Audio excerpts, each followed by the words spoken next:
لا حول ولا قوة إلا بالله العلي العظيم. أعوذ بالله من الشيطان الرجيم. بسم الله الرحمن الرحيم. الحمد لله الذي جعل الحمد مفتاحا لذكره وسببا للمزيد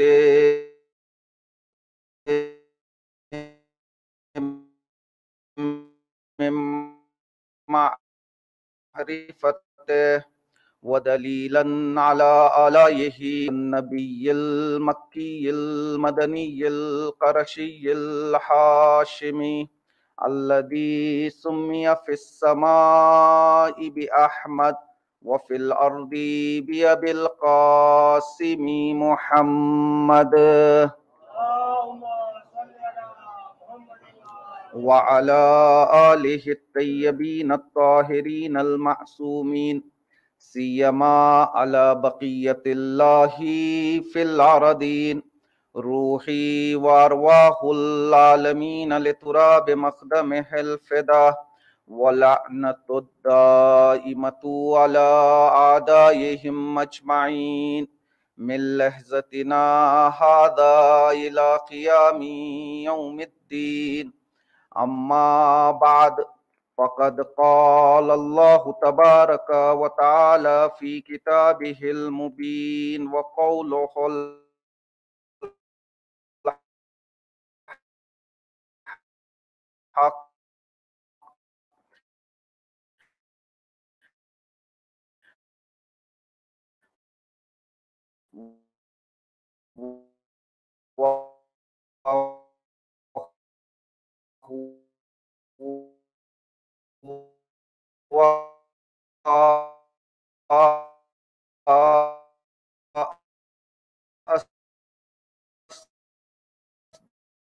أصدق الصادقين.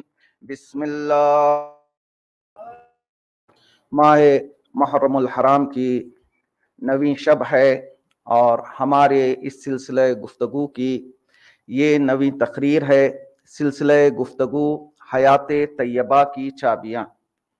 گزشتہ مجالس میں ہم نے حیات طیبہ کی کچھ چابیوں کے حوالے سے آپ کے سامنے گفتگو کرنے کی کوشش کی تھی. اسی سلسلے کو آگے بڑھاتے ہوئے آج میں ایک مقدمے کا سہارا لیتے ہوئے اپنی بات کا آغاز کرنا چاہوں گا. پوری دنیا میں خصوصاً آج کے دور میں ہر جگہ پر یہ جاننے کی کوشش کی جا رہی ہے کہ شیعہ مذہب ہے کیا، اور اس کے حوالے سے بہت زیادہ کام ہوا ہے. یہ نہ سمجھیے کہ صرف شیعہ نے کام کیا، صرف اہل سنت نے کام کیا، بلکہ مغربی ممالک میں رہنے والے دوسرے ادیان سے تعلق رکھنے والے لوگ بھی آج یہ جاننا چاہتے ہیں کہ شیعہ مذہب ہے کیا. ہالینڈ میں ایک پورا انسائکلوپیڈیا لکھا گیا، دا انسائکلوپیڈیا آف قرآن. اس کی 7 جلدیں 7 ویلیومز ہے. اس کے اندر قرآن کے 1000 موضوعات پر آرٹیکلز لکھے گئے. ان 1000 موضوعات کے اندر کئی 100 موضوعات ایسے ہیں جو مذہب شیعہ کے حوالے سے ہیں. یا اس کو چھوڑ دیجئے، دا انسائکلوپیڈیا آف اسلام کے جس کی 23 ویلیوم سے بھی زیادہ کتابیں موجود ہیں، اس کتاب میں بھی اکثر مقامات پر شیعہ کے حوالے سے گفتگو کی گئی. یا اسرائیل، آپ کو پتا ہے ایک ایسا ملک ہے جو اس کے نظریات اور شیعہ کے نظریات میل نہیں کھاتے ہیں، لیکن اسرائیل کی یونیورسٹی میں بھی اسلامک ڈپارٹمنٹ کے اندر ایک مخصوص اور خاص شعبہ اور برانچ کھولا گیا، اور وہاں اسٹوڈنٹس کو یہ پڑھایا جاتا ہے کہ شیعہ ہے کیا چیز. یہاں تک کچھ سال پہلے قم مقدس میں ایک کانفرنس تھی، وہاں پر یو کے کا ایک ویسٹرن اسکالر آیا ہوا تھا. ہمارے استاد نے اسے ملایا اور اس کے بارے میں ہمیں بتایا یہ شخص دیکھنے میں ایک انگریز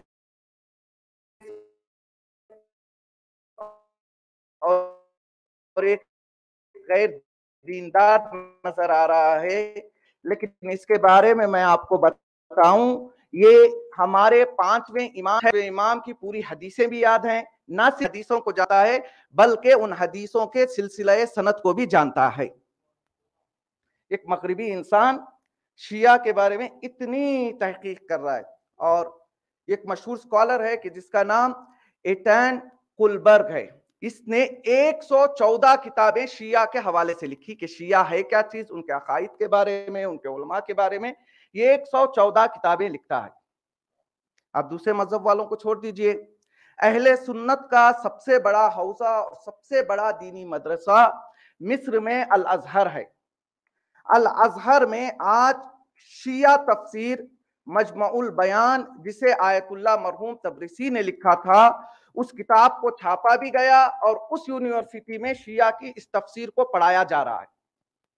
آیت اللہ مرحوم محمد رضا مظفر کی عقائد پر ایک کتاب ہے، اس کتاب کو بھی جامع الازہر میں چھاپا گیا اور وہاں کے طالب علموں کو یہ پڑھایا جا رہا ہے کہ شیعہ کے عقائد کیا ہیں۔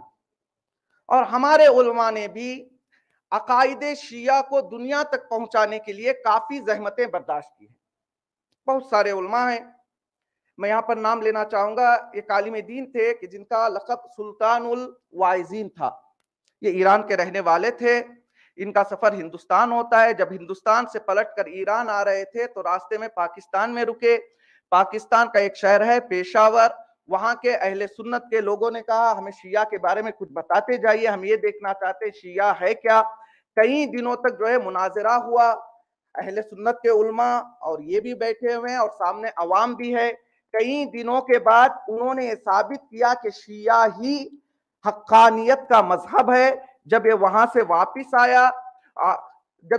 واپس آئے ان کے پورے ڈسکشن کو جمع کر کے کتاب بنائی گئی کہ جس کا نام رکھا گیا شبہائے پیشاور۔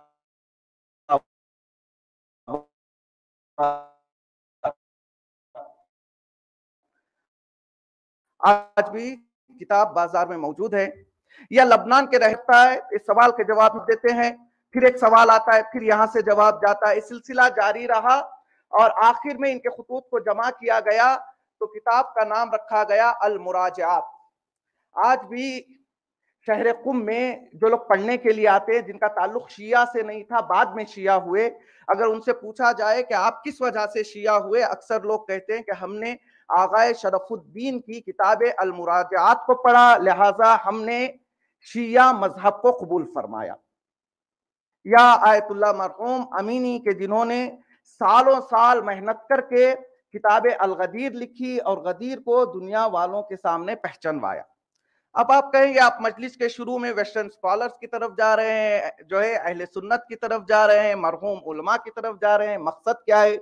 مقصد صرف اتنا ہے کہ اگر آج کی دنیا میں ایک غیر اسلامی ملک میں رہنے والا ایک غیر مسلم شیعہ کے بارے میں معلومات حاصل کر رہا ہے اور اہل سنت کے مدارس میں بھی شیعہ عقائد کو پڑھایا جا رہا ہے، ہم بچپن سے ابھی تک یہ دعویٰ کر رہے ہیں کہ ہم شیعہ ہیں۔ اگر کوئی آ کر ہم سے پوچھ لے بتاؤ تم شیعہ ہو تو شیعہ کہاں سے آئے، شیعہ کا معنی کیا ہے، تو کیا ہم اسے سمجھا پائیں گے یا نہیں سمجھا پائیں گے؟ لہٰذا ہر انسان کی ذمہ داری بنتی ہے کہ شیعہ ہونے کے ناطے اسے معلوم تو ہونا چاہیے کہ میں شیعہ ہوں تو شیعہ کا معنی کیا ہے۔ اور طرح طرح کے دشمن ڈاؤٹس جوانوں کے ذہنوں میں ڈال رہے ہیں، اگر جوان کو معلوم ہو کہ صحیح بات کیا ہے تو پھر وہ اپنے آپ کو ان ڈاؤٹ سے بچا سکتا ہے۔ شیعہ کا معنی آپ سب کو معلوم ہے، فالوور کو کہتے، جو کسی کے پیچھے پیچھے چلے، جو کچھ اس کا راستہ ہے اس کے نقش قدم کو فالو کرتا ہوا آگے بڑھے، اسے شیعہ کہتے ہیں۔ اور شیعہ کا لفظ کوئی نیا نہیں ہے، قرآن میں بھی اس کا تذکرہ ہوا ہے۔ اب سوال یہ ہے کہ شیعہ کہاں سے پیدا ہوئے؟ چونکہ اہل سنت کی طرف سے بھی دوسرے لوگوں کی طرف سے بھی طرح طرح کے اقوال ہیں شیعہ کے بارے میں کہ شیعہ رسول کے زمانے میں نہیں تھے بلکہ بعد میں یہ لوگ شیعہ ہو گئے یا کسی نے ان کو شیعہ بنا دیا۔ اگر ہم پوری کتابوں میں دیکھیں، صرف ہماری کتابوں میں نہیں، مطلقاً ساری کتابوں میں دیکھیں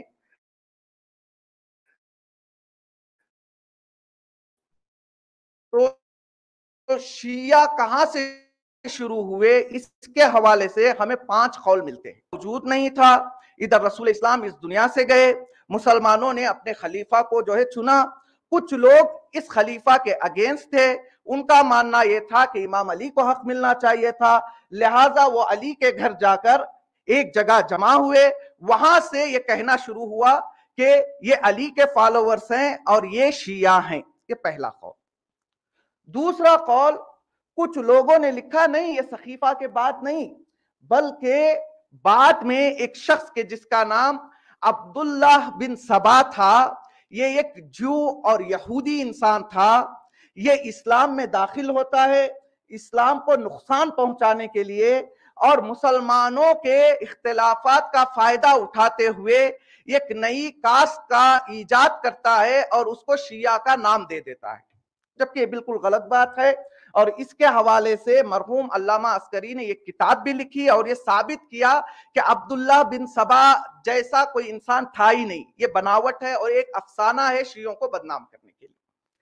تیسرا قول، کچھ لوگوں نے کہا نہیں یہ شیعہ پہلے سے نہیں تھے بلکہ امام علی علیہ السلام کے دوران خلافت جو امام علی علیہ السلام نے جنگ لڑی اور جنگ صفین کے دوران حکمیت کا مسئلہ پیش آیا تو امام کے فوج کے دو حصے ہو گئے، ایک حصہ خوارج بن گیا جنہوں نے امام علی علیہ السلام کا انکار کیا، اور جو بچے ہوئے لوگ علی کے ساتھ رہ گئے تھے انہوں نے اپنا ایک نیا مذہب ایجاد کیا اور اس مذہب کا نام انہوں نے دیا کہ یہ مذہب شیعہ ہے۔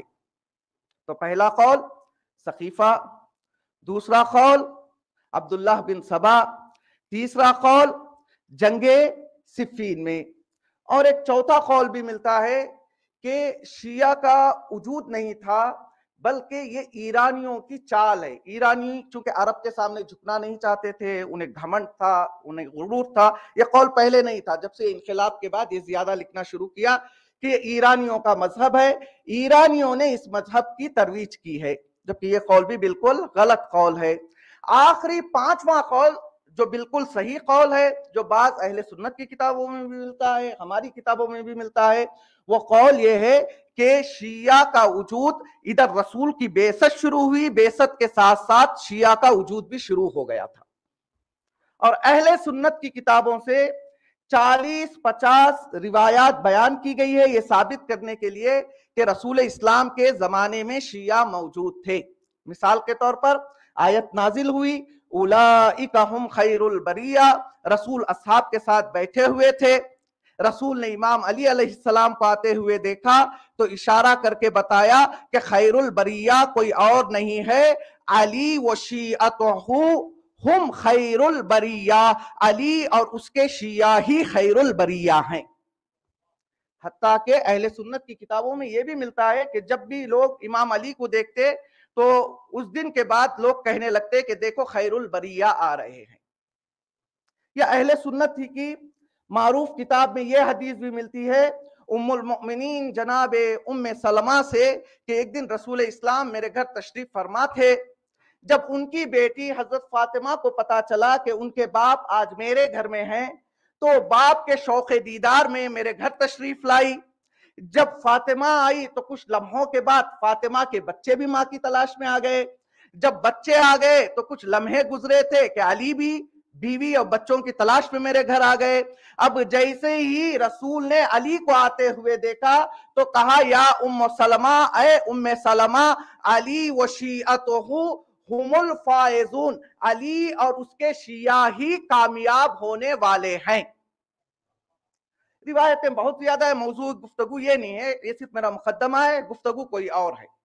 لہٰذا ابتدائے اسلام ہی سے بات طے ہو گئی کہ علی کے شیعہ بھی ہوں گے، اور آخر میں جا کر قیامت کے دن اگر کوئی کامیاب ہوگا تو صرف اور صرف علی کا شیعہ ہی یوم محشر کامیاب ہوگا۔ اب آپ کے ذہن میں ہے کہ ہم بھی علی کے شیعہ، اس کا مطلب ہمارے بارے میں بات ہو رہی ہے کہ ہم کہاں جائیں گے؟ جنت میں جائیں گے، ہم کامیاب ہو جائیں گے۔ ہاں بالکل، ہم علی کے شیعہ ہیں تو ہم ضرور کامیاب ہو جائیں گے، لیکن اس سے پہلے مولا کائنات کی حدیث سن لیجئے، پھر آپ خود فیصلہ کیجئے کہ ہم کامیاب ہو جائیں گے یا کامیاب ہونے کے لیے ہمیں کچھ اور